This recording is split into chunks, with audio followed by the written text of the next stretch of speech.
किसानों की दिल्ली कूच को भला कोई कैसे भूल सकता है।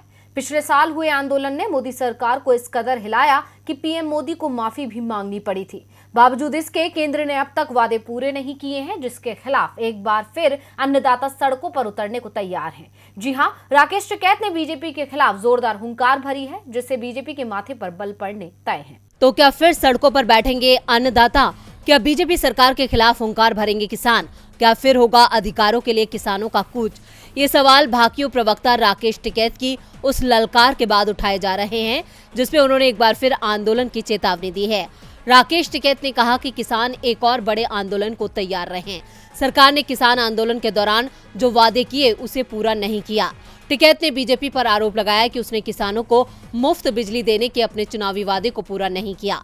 इसके अलावा गांवों में बिजली की बढ़ती दरों और अनियमित आपूर्ति की समस्या हल नहीं की जा रही है।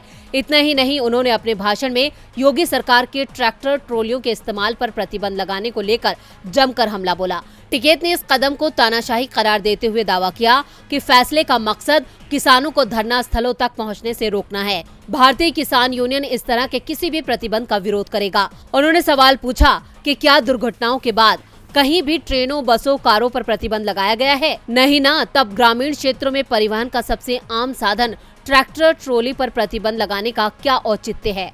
उन्होंने कहा कि देश के हालात अजीब बनते जा रहे हैं। देश आने वाले समय में मजदूर और गरीबों की कॉलोनी बन जाएगा। अब राकेश टिकैत के बयान से ये साफ है कि वो सरकार के खिलाफ मोर्चा खोलने को तैयार हैं, जिससे एक बार फिर मोदी और योगी के माथे पर बल पड़ना तय है। यहाँ तक कि आगामी चुनाव में बीजेपी को किसानों की नाराजगी का खामियाजा भी उठाना पड़ सकता है। अब देखना होगा कि अन्नदाताओं की हुंकार के सामने क्या करेगी बीजेपी सरकार। डीबी लाइव की रिपोर्ट।